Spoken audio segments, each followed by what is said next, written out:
Imagine a world in which the Persian Empire did not yet exist. A world divided between ancient kingdoms, proud cities, wealthy temples, and powerful rulers who believed their glory would last forever. To the west stood wealthy Lydia. To the south shone Babylon, the city of legends, gods, and towering walls. To the north ruled the Medes, and to the east stretched ancient lands that were rich, but divided. And then came a man who changed that world forever, not only as a conqueror, not only as a king, but as the founder of one of the greatest empires in human history. A man whose name survived the collapse of kingdoms, the fall of cities, and the passing of millennia. Cyrus the Great, founder of the Persian Empire, conqueror of Babylon, liberator in the eyes of many nations. A ruler respected even by his enemies, and a man whom many still consider one of the greatest kings of the ancient world. In today's video, we will explore his entire story, from the legends surrounding his birth, to the fall of the Median Empire, the conquest of Lydia, the capture of Babylon, and finally his death and the legacy that shaped the ancient world. But before we begin, write in the comments, do you believe Cyrus the Great was the greatest ruler of the ancient world? And if you are fascinated by lost empires, ancient civilizations, and the real history hidden behind legends, don't forget to like, subscribe, and join us here on Relics of Time, because history never truly vanished. It is only waiting for someone to awaken it again. To understand why Cyrus was so extraordinary, we first need to understand the world into which he was born. In the 7th and 6th centuries BC, the Near East was a region in upheaval. The mighty Assyrian Empire, which had ruled for generations with an iron grip, had collapsed. Its fall was not simply the end of one empire. It was a shockwave that changed the balance of power across the entire region. After the fall of Assyria, other powers rushed to fill the vacuum. To the north and northeast, the Medes rose in strength. To the south, in Mesopotamia, the Neo-Babylonian Empire flourished again, reaching its height under Nebuchadnezzar I. To the west, in Anatolia, wealthy Lydia glittered with gold, trade, and luxury, and in the east, beyond the great political centers, lay a mosaic of tribes, lands, and peoples not yet united under a single imperial banner. It was in this world that a people emerged who had long stood in the shadow of stronger neighbors: the Persians. The Persians did not appear from nowhere. They were part of the wider Iranian world, a family of peoples who had, over time, settled across the Iranian plateau, and they were not alone. Beside them stood the Medes, who at that time were politically stronger and far more influential. To simplify it, the Medes were the dominant power before Cyrus. The Persians were the younger, less significant force. Both peoples were culturally and linguistically related, but real regional power was largely in Median hands. The Persians lived in a region known as Parsa, later known to the world as Persia. At that time, it was not yet the heart of a world empire. It was a land waiting for its moment, and that moment would come through a man named Cyrus, known in Greek as Cyrus. To history, Cyrus the Great. As with many great rulers of antiquity, the story of Cyrus exists somewhere between history and legend. The most famous tale of his early life comes primarily from the Greek historian Herodotus. According to that tradition, Cyrus was the grandson of the Median king Astyages. Astyages, we are told, had a dream. In that dream, a force born from his daughter would one day flood all of Asia. In the ancient world, dreams were not always seen as mere imagination. They were often treated as warnings from the gods. Astyages was terrified. If the dream were true, then his own grandson might overthrow him. So when the child was born, the king supposedly gave a terrible order: the infant must die. But the man ordered to carry out the killing could not bring himself to do it. According to the legend, the child was secretly handed over to a shepherd, who raised him as his own son. It is a very old and very powerful motif. A great king marked for death at birth, a child hidden away, a future ruler raised in obscurity, and a destiny that returns to claim its throne. It is a story found across many civilizations. Modern historians cannot say with certainty how much of this is true and how much is political mythology. But in one sense, that almost does not matter, because what the legend tells us is important. Even the ancient world wanted to believe that Cyrus was not an ordinary man, that his rise was destined, that his fate was greater than the fate of other kings, and in a way, they may have been right. Whatever the truth behind the legend, the historical Cyrus was probably born sometime between around 600 and 576 BC. The exact date remains uncertain. He was a member of the Persian ruling dynasty. His father is traditionally identified as Cambyses I, a Persian ruler among the local elite. At this stage, the Persians did not rule the world. They were subordinate to, or at least heavily dependent on, the wider power of the Medes. And this is crucial. When we hear the words Persian Empire today, we automatically imagine a vast superpower. But Cyrus was not born as emperor of the world. He was born into a world where his people were still waiting for their great turning point. Imagine the young Cyrus, raised among nobility, shaped by a warrior culture, learning the politics of tribes and vassals, seeing the strength of the metas, and understanding that every great empire, no matter how powerful, has weak points. And perhaps somewhere in that world, a dangerous idea began to grow. Why should the Persians serve when they could rule? Around 550 BC, everything changed. Cyrus rose against the Median king Astyages. That alone was a tremendous risk. The Median Empire was powerful. It had prestige. It had armies. It had the weight of established authority. But great empires often fall not when they look weak, but when they are exhausted from within. Astyages, according to tradition, was losing support. The elites were not united. Some commanders may have defected to Cyrus. Internal tensions were greater than they appeared on the surface. And so came the conflict that changed everything. Cyrus defeated Astyages. Median power did not collapse over generations. It collapsed in the hands of a man who understood that the greatest strength does not always come from destruction, but from absorption. And here we see Cyrus's genius. He did not completely annihilate the Medes. He absorbed them. Instead of erasing their elites, he used them. Instead of destroying their entire system, he integrated it. This was a major difference between Cyrus and many earlier conquerors. He did not build an empire by the sword alone. He built it through political intelligence. That is why 550 BC is often seen as the true beginning of the Achaemenid Persian Empire. Not as a small Persian kingdom, but the conquest of Media was more than a victory over a neighboring power. It meant the acquisition of prestige, the acquisition of military strength, the inheritance of administrative traditions, the gaining of territory for further expansion, and most importantly, legitimacy. After this point, Cyrus was no longer simply the leader of the Persians. He became ruler of the broader Iranian world. And that opened the path to his next great rivals, Lydia, Babylon, and the eastern territories that still had to be secured. If Cyrus had fallen against Astyages, his name might have been lost in the dust of history. But he did not fall, and because of that, a new era began. After defeating Astyages, Cyrus stood in a completely new position. He had power. He had an army. He had territory. He had a name that was beginning to inspire fear and respect across the ancient world. But he also faced a dangerous problem. When a new great power rises, older powers do not begin by admiring it. They begin by fearing it. And fear often leads to war. The West stood one of the wealthiest states in the known world. A land whose very name became synonymous with wealth. A kingdom of gold. A kingdom ruled by a man whose name became legendary, Lydia, and its king, Croesus. If you have ever heard the phrase, rich as Croesus, this is where it comes from. King Croesus was a symbol of immense wealth in the ancient world. Lydia, centered in Sardis, was rich because of trade, strategic location, metals, and gold, and its position between the East and the Greek world. It was not simply a wealthy kingdom. It was a cultural and economic power, and Croesus looked upon the rise of Cyrus with concern. When Cyrus destroyed Median dominance, he changed the balance of power in the region. Croesus likely understood that if he did not stop this new Persian ruler now, later, it might be too late. One of the most famous episodes in ancient history is tied to the Oracle of Delphi.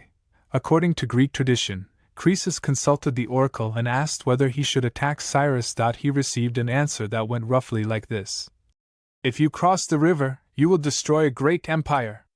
Croesus believed that empire would be Persia. But ancient prophecies had a cruel habit of being accurate, just not in the way people hoped. When Croesus launched his campaign, he truly did destroy a great empire. Just not Cyrus's. His own. The conflict between Cyrus and Croesus was not merely a war between two kings. It was a clash between two worlds. A wealthy western kingdom and a rising imperial power from the east. After the initial fighting, Croesus appears to have withdrawn, perhaps expecting to renew the war later under better conditions. But Cyrus did what a lesser ruler might not have dared to do. He did not wait. He pursued him. That is the mark of a great strategist. He did not allow his enemy time. He did not allow him to gather allies. He did not allow him to recover. The key moment came at the Battle of Thymbra, followed by the fall of Sardis, and with that, Lydia fell. The fall of Sardis was enormous. Consider what it meant.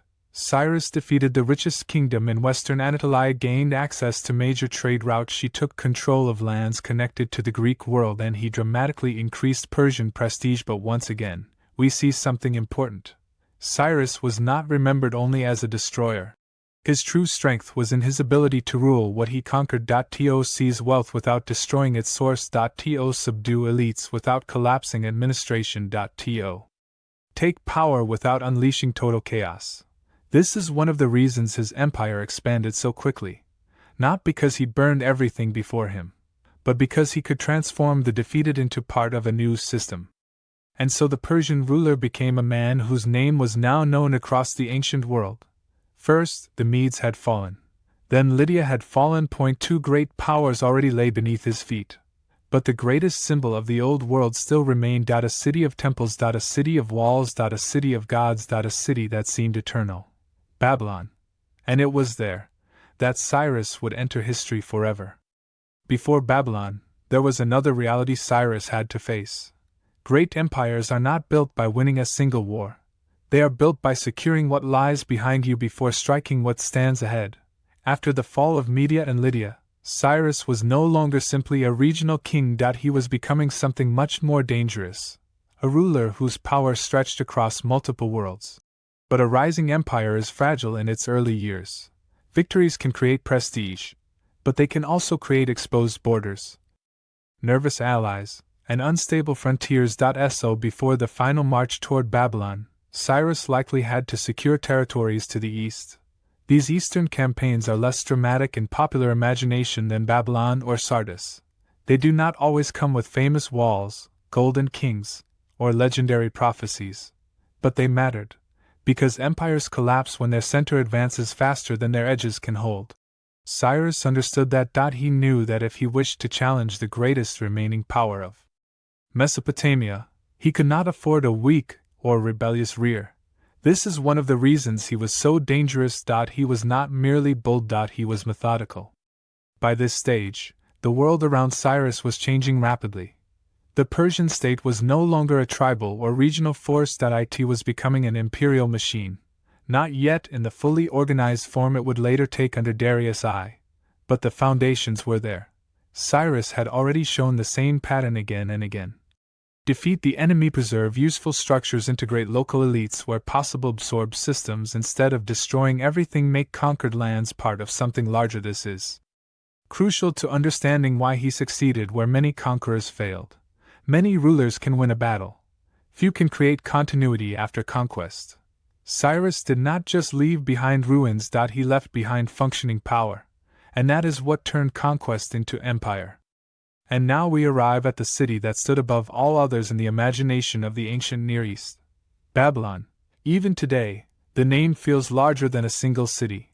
Babylon was not merely a capital. It was a symbol. A city of walls, temples, processions, palaces, and cosmic authority. It stood in Mesopotamia, the cradle of some of the oldest urban civilizations on Earth. This was a land where kings ruled in the shadow of ancient gods, where the sacred and the political were deeply intertwined, where power was not just military. It was ritual. It was architectural. It was ideological. To rule Babylon was not only to possess a city. It was to inherit an ancient mantle of legitimacy. And at the time Cyrus turned his eyes toward it, Babylon was still one of the greatest prizes in the known world. But behind its magnificence, there were cracks. By the time Cyrus approached Babylon, the great age of Nebuchadnezzar II was already in the past. Nebuchadnezzar had made Babylon glorious. He was the king associated with immense building projects, imperial power, and the city's shining prestige. But the man Cyrus would ultimately face was not Nebuchadnezzar. It was Nabonidus. And Nabonidus is one of the most fascinating figures in the final chapter of Babylonian independence, because he was not a simple caricature of a weak king, but he was a problematic ruler, and in an empire facing an external threat, a problematic ruler can be fatal. Nabonidus was unusual by Babylonian standards. One of the most important reasons is that he appears to have placed strong emphasis on the moon god Sin, rather than focusing exclusively on Marduk, the chief god so central to Babylon's traditional religious identity. That may sound like a minor theological detail to a modern listener. In the ancient world, it was not minor at all. Religion and kingship were inseparable. A king was not just a political leader. He had to be aligned with the divine order of the state. And in Babylon, that meant Marduk mattered enormously. If the king appeared out of step with Babylon's religious expectations, he could alienate temple elitespriest's influential urban factions and the broader symbolic legitimacy of his own rule. And Nabonidus did something even stranger. For a significant period, he spent time away from Babylon, traditionally associated with the oasis city of Tama in Arabia. That absence mattered, because a king absent from the ritual heart of his empire creates uncertainty, and uncertainty is fertile ground for invasion. This is one of the most important lessons in ancient history. A great city can still fall, not because its walls are weak, but because its internal political and religious balance is unstable. Babylon was still wealthy, still prestigious, still monumental, still feared. But by the time Cyrus moved against it, the city was not standing in perfect unity behind its king. That matters, because Cyrus was not the kind of ruler who only looked at armies. He looked at systems. He understood that cities fall not only from the outside, but from the fractures within. And Babylon, for all its magnificence, was no exception. One of the most overlooked aspects of Cyrus's greatness is this: he was not only a military commander. He understood political messaging. In other words, he understood how to make conquest look like restoration. This is one of the deepest secrets of durable empire. If people see you only as a destroyer, they obey while they fear you. If they see you as the one who restores order, they may obey even after the fear fades. Cyrus appears to have grasped this with remarkable skill. As he approached Babylon, he was not simply preparing to attack a city. He was preparing to enter a story in which he would not appear as a barbarian outsider, but as the ruler who came to restore what Babylon itself had lost.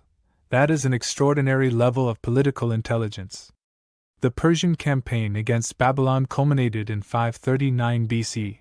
This is one of the most famous dates in ancient Near Eastern history. By then, Cyrus had already transformed the map of the region. But Babylon was still the greatest remaining symbol of the old imperial order. To move against it was to challenge more than a king. It was to challenge a civilization. Ancient sources suggest that the Babylonians and Persians clashed before the final entry into the city. One key engagement often associated with the campaign is the Battle of Opis. Opis was strategically important, located near the Tigris, and the outcome was deeply significant, because once the Persians broke Babylonian resistance in the field, the fate of the empire was increasingly sealed. The great city could still stand, but its shield had cracked. And then came the moment that would define Cyrus forever. Babylon fell. But unlike so many famous sieges of antiquity, the fall of Babylon is remembered not primarily as a scene of total devastation. Instead, what makes it so remarkable is how often it is described as comparatively swift, and, in some traditions, surprisingly orderly. That does not necessarily mean there was no violence. Ancient conquest is never clean, but the image preserved in later tradition is striking, not merely a city broken by brute force, but a city entered, taken, claimed, absorbed. This matters enormously, because it fits the larger pattern of Cyrus's career. He did not simply smash great powers. He replaced them.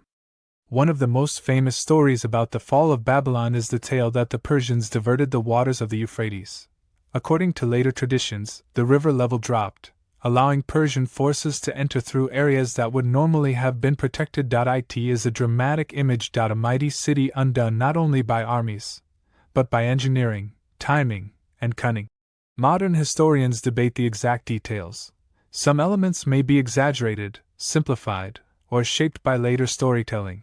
But, whether literally true in every detail or not, the story captures something essential about Cyrus. He was remembered not merely as strong, but as clever. And in the ancient world, clever conquerors often become more feared than brutal ones. Why does the fall of Babylon feel different from so many other conquests? Because Babylon was not only taken. It was reframed. This is where Cyrus becomes more than a victorious king. He becomes a master of imperial legitimacy. He did not present himself merely as the man who defeated Babylon. He presented himself as the man who restored order to Babylon. That is a very different message. And it is one of the reasons his name survived in such unusual ways. For some, he was a conqueror. For others, he was a liberator. For others still, he was the chosen restorer of proper rule. Few rulers in antiquity managed to occupy all three roles at once. Cyrus did.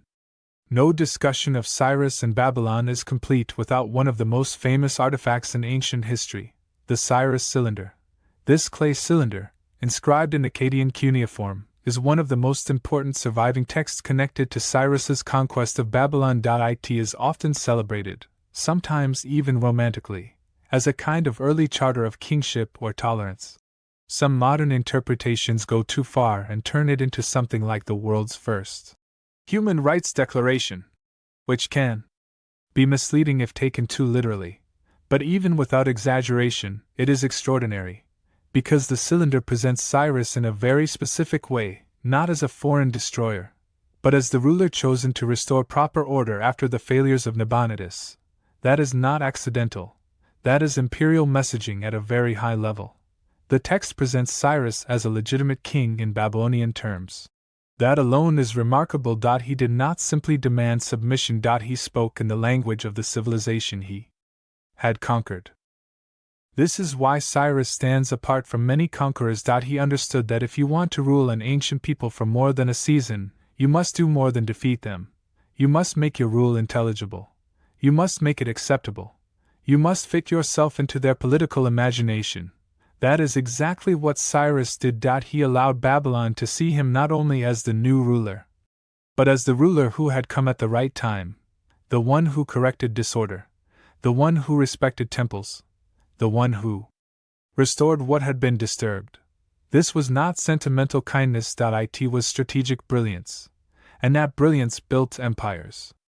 One of the reasons Cyrus occupies such a unique place in world history is that his legacy extends far beyond Persian or Babylonian records. He also appears in the Hebrew Bible. After the Babylonian exile, the Jewish people had lived under the shadow of Babylonian imperial power. When Cyrus conquered Babylon, a new political reality emerged. He is traditionally associated with allowing exiled peoples, including the Jews, to return and rebuild, most famously in connection with Jerusalem and the Temple. This is one of the most important reasons Cyrus became remembered not merely as a conqueror, but as a liberator. In biblical tradition, he is portrayed in an astonishingly positive light for a foreign king. That alone tells you how unusual he was. The man who conquered Babylon was not remembered only as the next empire. He was remembered by some as the ruler who opened the door home. Think about how rare that is. Most conquerors are remembered by the people they conquer as destroyers. Cyrus, in at least some traditions, became remembered as the opposite. That does not mean he was gentle in every campaign. He was still an imperial ruler in a brutal age. But it does mean he understood something deeper. A conquered people can be controlled by fear, but they can be transformed by restoration.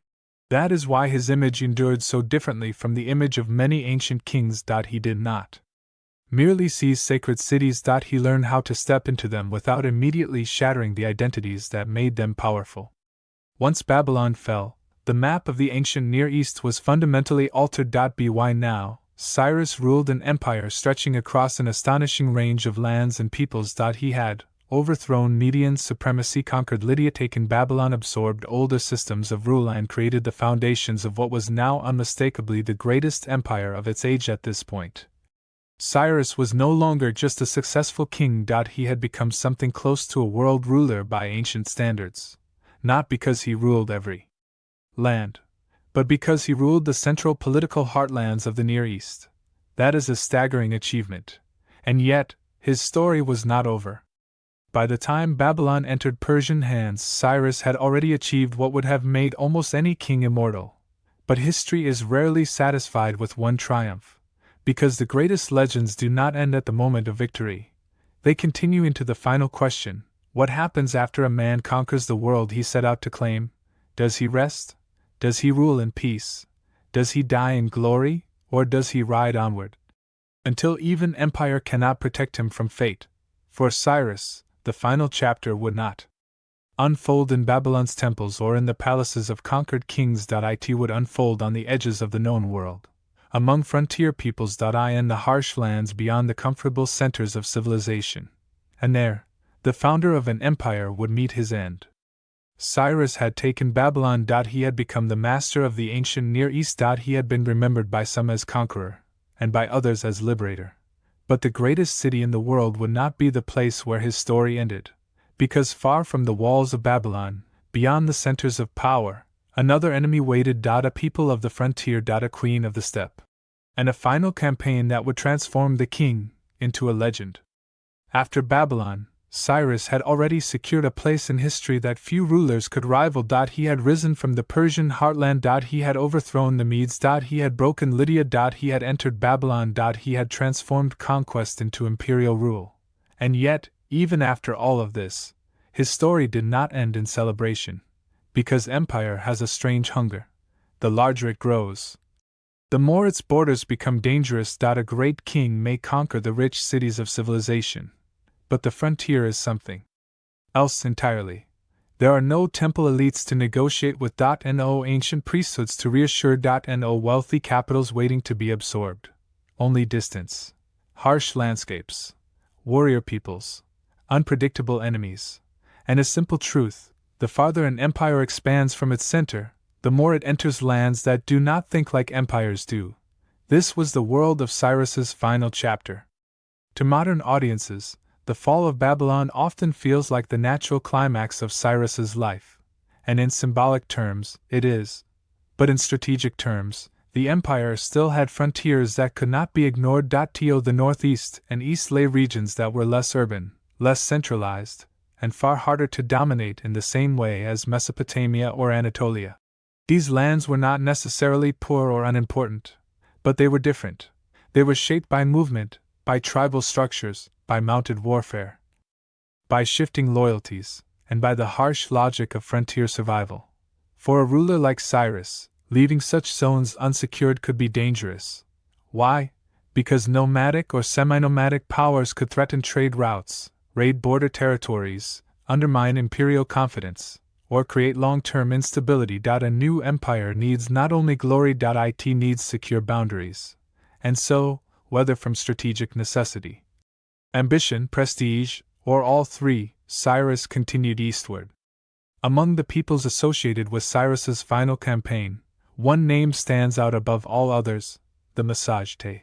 They are usually described in ancient sources as a powerful steppe or frontier people, often linked in broad terms with the world of Eastern Iranian or Central Asian nomadic cultures. As always with ancient ethnography, details are debated.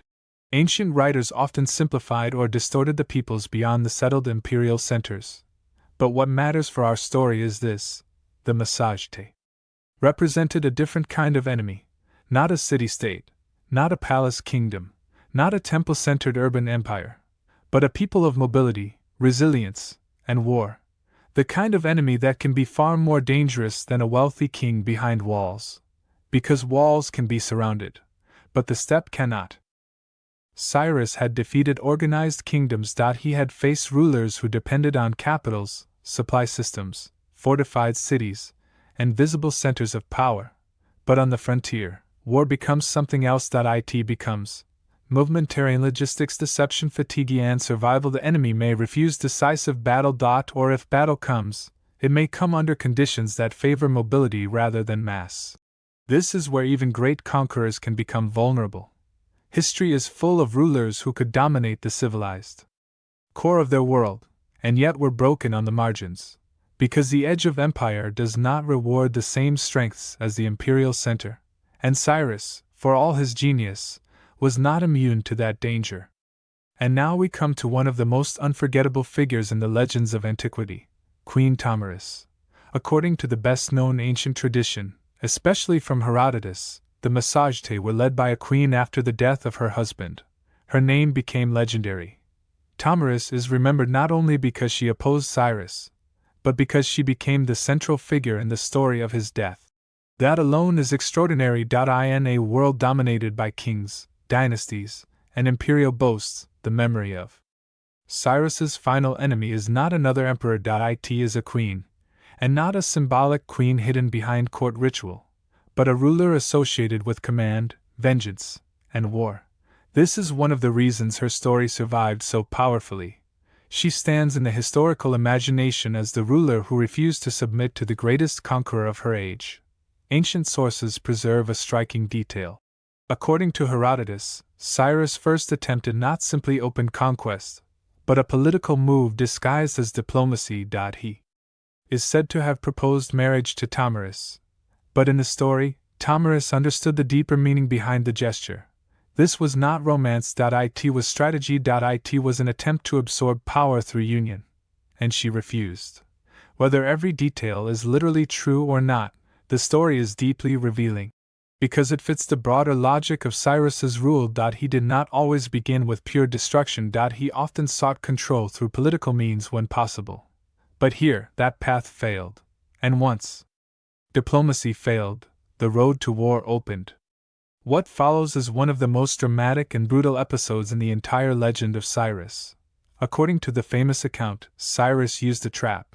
Knowing that the Massagetæ were less familiar with certain luxuries of settled imperial life, he left behind a camp filled with provisions, especially wine. This detail matters because ancient writers often portrayed steppe peoples as less accustomed to wine than urban elites. A detachment of the Massagetæ, led in some versions by Spargopizes, the son of Thamyris, attacked the abandoned camp. They found the feast. They celebrated. They drank. And then, when they were vulnerable, Persian forces struck. The result was devastating. Many were killed, and Thamyris' son was captured. This is the kind of story ancient historians loved. It combines cunning, cultural contrast, tragedy, and the moral ambiguity of war. It also reveals something uncomfortable. Even a ruler remembered as enlightened in some traditions could fight with ruthless intelligence when needed. According to the legend, Thamyris' son, once captured, eventually took his own life after realizing what had happened. Whether every detail is historically exact is impossible to prove. But the emotional force of the story is undeniable. This is the turning point. Because after this, the conflict is no longer simply strategic. It becomes personal. A queen who has lost her son is no longer just defending territory. She is seeking vengeance. And in the ancient imagination, vengeance is one of the most dangerous forces in history. Thamyris is said to have sent Cyrus a warning. A terrible warning. One that would echo through centuries. In essence, he had taken blood through deceit, and she would give him all the blood he could desire. Whether or not those exact words were spoken, the legend understood what came next.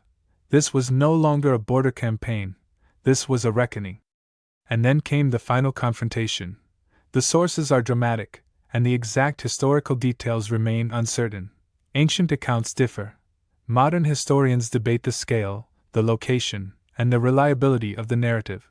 But across the traditions, one thing remains clear. Cyrus died in campaign against eastern frontier peoples, commonly associated with the Massagetæ. That is the historical core.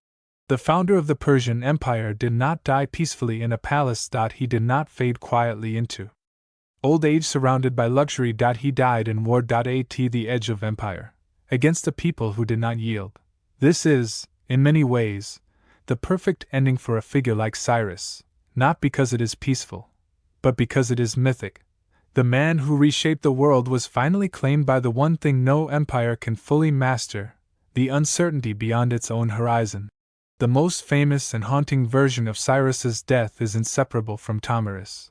According to Herodotus, after the battle, Tomyris found Cyrus's body, and then, in one of the most unforgettable images in ancient literature, she is said to have placed his severed head into a container filled with blood, and she spoke words to the effect of, "Drink your fill of blood."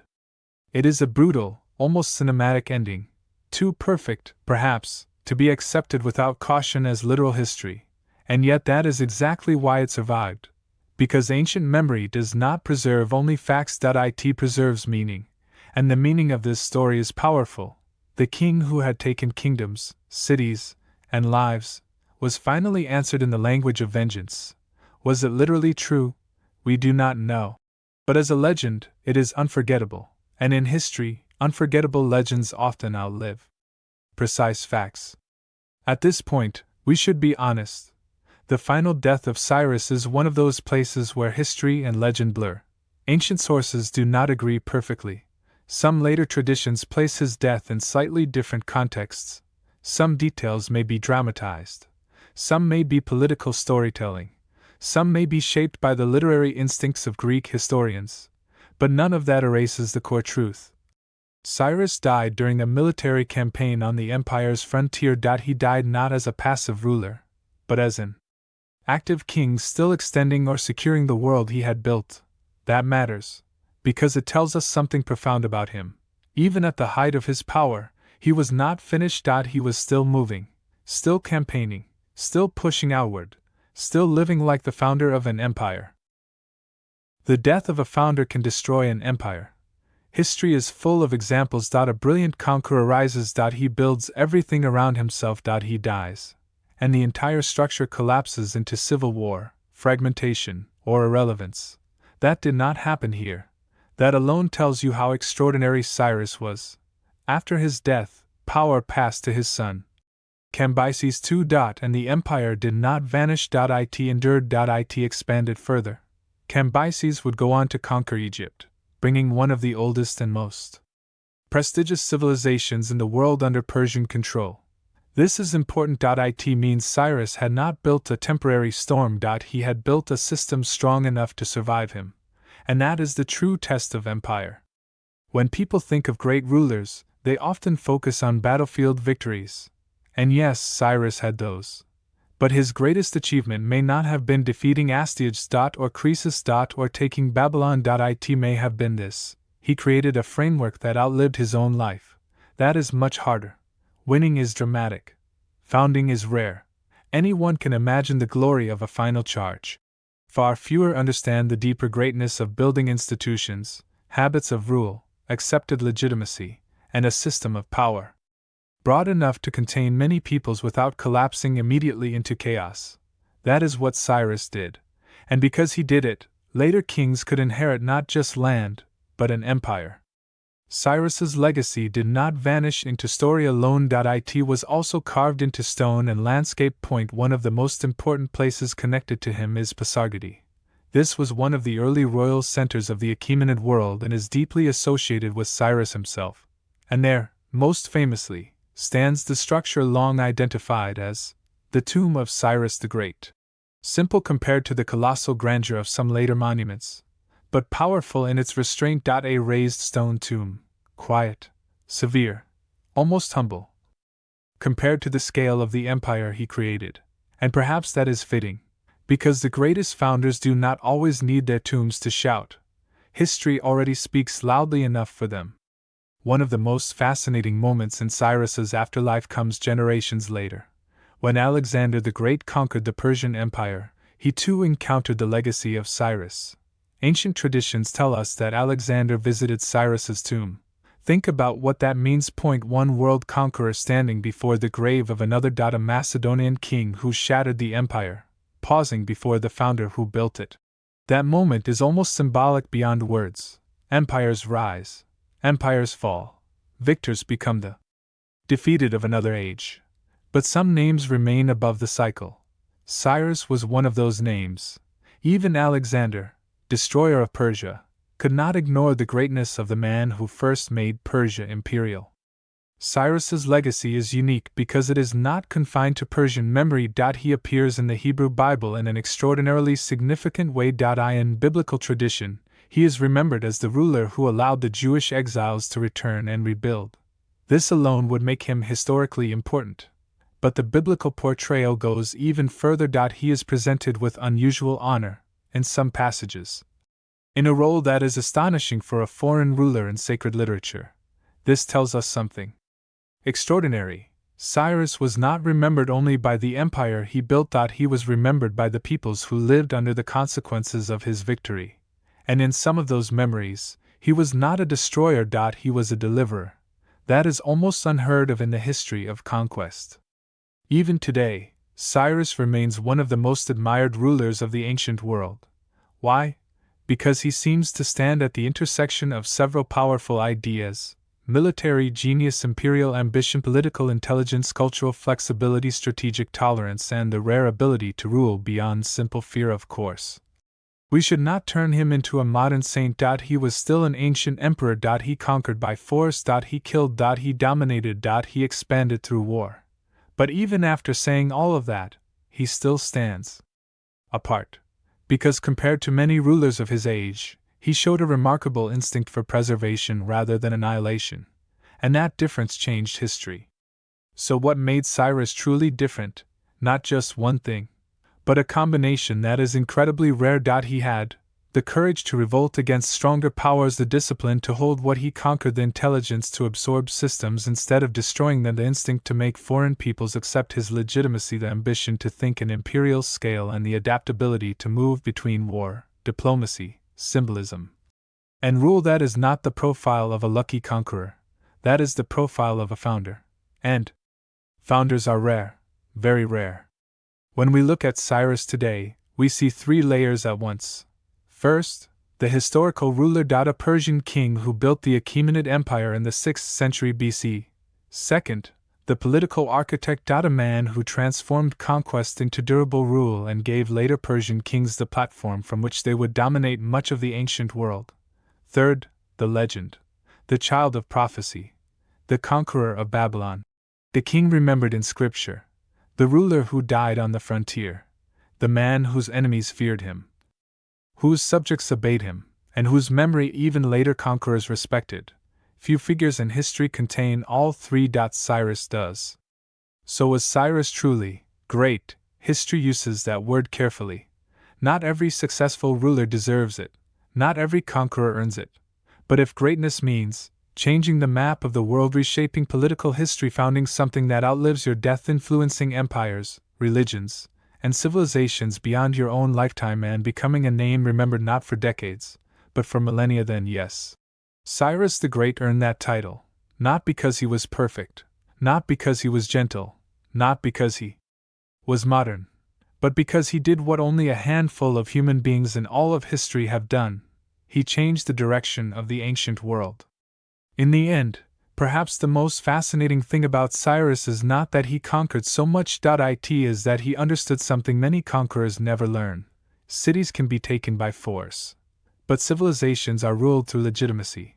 Fear can open gates, but order is what keeps them open. An army can win a kingdom, but only vision can create an empire. That is why Cyrus was not merely a warrior. He was not merely a king. He was not merely a victor. He was a founder. And founders do not simply rule their own age, they echo across all the ages that follow. And so ends the story of Cyrus the Great. A man born in the shadow of stronger powers. A ruler who turned Persia from a regional force into the center of the ancient world, the conqueror of Media, the destroyer of Lydia, the taker of Babylon, the king remembered in both history and scripture, the founder of an empire that would outlive him, and the legend who rode to the edge of the world, only to meet death where empire itself begins to fade into myth. If you enjoyed this journey into the rise of Persia and the life of one of history's greatest rulers, don't forget to like, subscribe, and leave a comment here on Relics of Time. And tell me below, was Cyrus the Great the greatest ruler of the ancient world? Or do you believe someone else deserves that title? Thank you for watching. And in the next episode, we may continue with the story of Cambyses II, Darius the Great, Xerxes, and the rise of Persia at its absolute height. Because empires do not end with the founder. Sometimes, they are only just beginning.